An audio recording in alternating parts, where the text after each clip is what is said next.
जी, आज का हमारा टॉपिक है electric flux through a surface enclosing a charge. कि इलेक्ट्रिक फ्लक्स फाइंड आउट करना है किसी भी सरफेस के थ्रू, उसके अंदर चार्ज मौजूद है। और इस टाइम जो हम क्लोज सरफेस ले रहे हैं that is a sphere, and sphere is just like that, this ball is a sphere. और जो चार्ज है वो इसके सेंटर पर पड़ा है, इसके सेंटर पर चार्ज है, सेंटर में चार्ज पड़ा है, तो इसकी जो इलेक्ट्रिक फील्ड है ऑल अराउंड होगा, that is the radial field. और रेडियल फील्ड जो है वो किस तरह से आपको शो करेंगे फिगर में।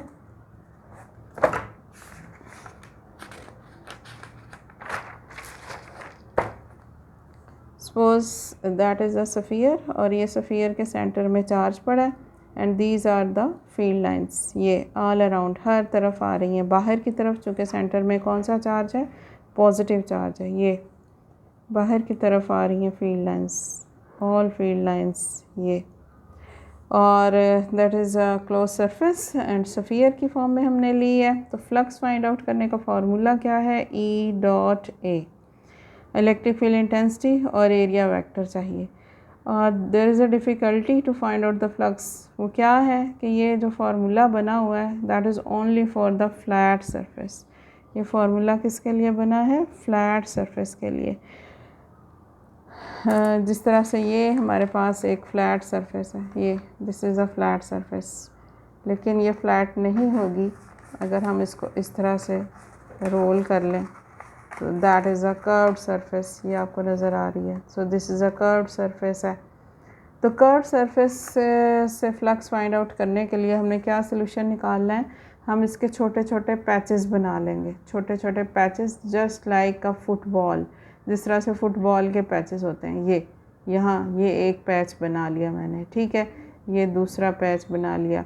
चूँकि ये सफ़ियर है, ज़ाहिर है बाहर की तरफ भी होगा अंदर की तरफ भी होगा, बिल्कुल इस बॉल की तरह,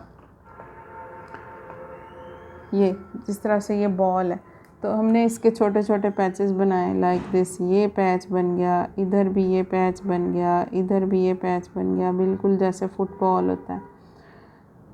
तो इन पैचेस, हर छोटे पैच को हम कंसिडर करेंगे एज अ फ्लैट सरफेस, और उसका एरिया वेक्टर जो है वो लेंगे। ये छोटा सा हमारे पास पैच है, ये एक फ्लैट सरफेस है, तो अब हम फार्मूला अप्लाई कर सकते हैं। इस फ्लैट सरफेस का एरिया वेक्टर किधर को होगा, ये बाहर की तरफ। इस साइड पर जो पैच लिया, यहाँ एक फ्लैट सरफेस ली, छोटा सा पैच लिया, ये उसका एरिया वेक्टर होगा। इस साइड पर सो ऑन, ये इधर बाहर की तरफ, ऊपर नीचे, तो हर तरफ आउटवर्ड, क्योंकि एरिया वेक्टर आउटवर्ड नॉर्मल होता है, तो हर पैच का एरिया वेक्टर आउटवर्ड नॉर्मल होगा, बिल्कुल इस तरह से, जिस तरह से ये एक फ्लैट सरफेस है और ये उसका area vector. This is the E and this is the area vector, इसको हम डेल A1 से शो कराएंगे।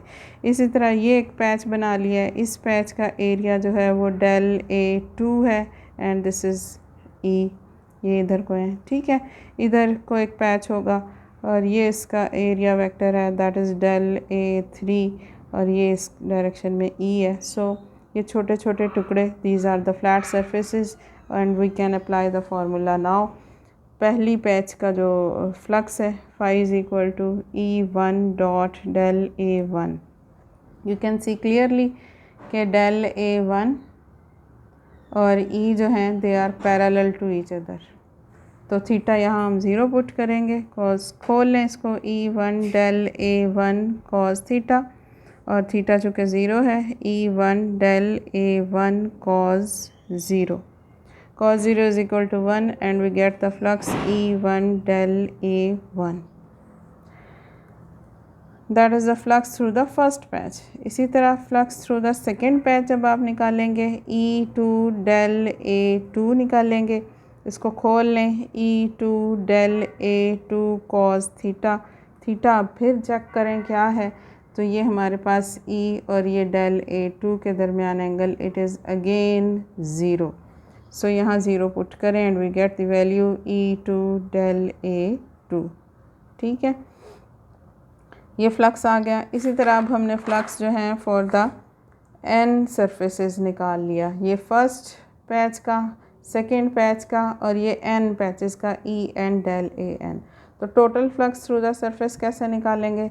Phi is equal to phi 1 plus phi 2 plus phi 3 so on phi n। इनकी वैल्यूज़ को जो है वो आपने पुट करना है। फाई 1 किसके इक्वल है? E1 del A1। फाई 2 किसके इक्वल है? E2 del A2। E3 so on En del An। ठीक है जी। So that is the total flux. चूँकि हमारे पास जो हमने फिगर बनाई है अभी मैंने आपको दिखाया है, ये इसमें इस सेंटर से इस सरफेस के तमाम पॉइंट्स इक्वल डिस्टेंस पर हैं। अगर यहाँ आप E लेते हैं तो ये सेंटर से एक जैसी मैग्नीट्यूड है, यहाँ भी E की सेम मैग्नीट्यूड है, यहाँ भी E की सेम। तो ये तमाम E1 E2 E3 चूँकि अब मैग्नीट्यूड की फॉर्म में आ गए हैं तो हम इनको E1 E2 E3 नहीं लिखेंगे, बल्कि they are equal. E1 E2 E3 is equal to E हम पुट कर देंगे। उसके बाद टोटल फ्लक्स में E1 E2 E3 की बजाय E चल रहा है, E और यहाँ भी 2 E और ये सेम E आएगा। अब देख रहे हैं इनमें से E कॉमन आ गया तो अंदर del A1 plus del A2 ये रह गए। तो del A1 area of first patch, del A2 area of second patch, ये तो ये टोटल एरिया सारा तमाम पैचेस का टोटल एरिया बन रहा है and that is the total area of the sphere. बिल्कुल इसी तरह ये छोटे छोटे पैचेस के एरियाज़ को ऐड करते जाएं तो ये पूरा सफ़ियर बन जाएगा। That is the total area of the sphere and फार्मूले के मुताबिक 4 pi r square is the total area of the sphere. So तमाम एरियाज़ को ऐड किया, that is the total area of the sphere, that is equal to 4 pi r square. ये E यहाँ आ रहा है, ठीक है। सो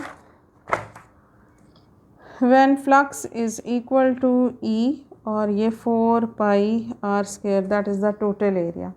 अब ये E क्या है? That is the electric field due to a point, electric field intensity due to a point charge. ये रेफरेंस दिया पिछले आर्टिकल में से। चूँकि यहाँ सिंगल चार्ज है, electric field intensity due to a point charge ही आएगा।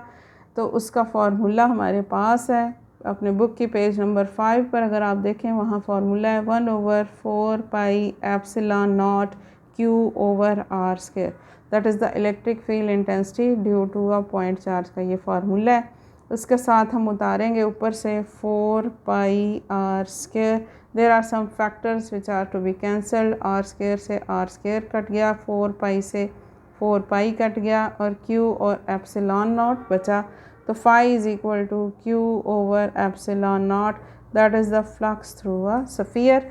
ये हमने सफ़ियर का केस किया है। तो अगर कोई भी क्लोज सरफेस होती है, it is just like that any close surface, तो उसका फ्लक्स भी फाइंड आउट करने का यही फार्मूला होगा, phi is equal to Q over epsilon not.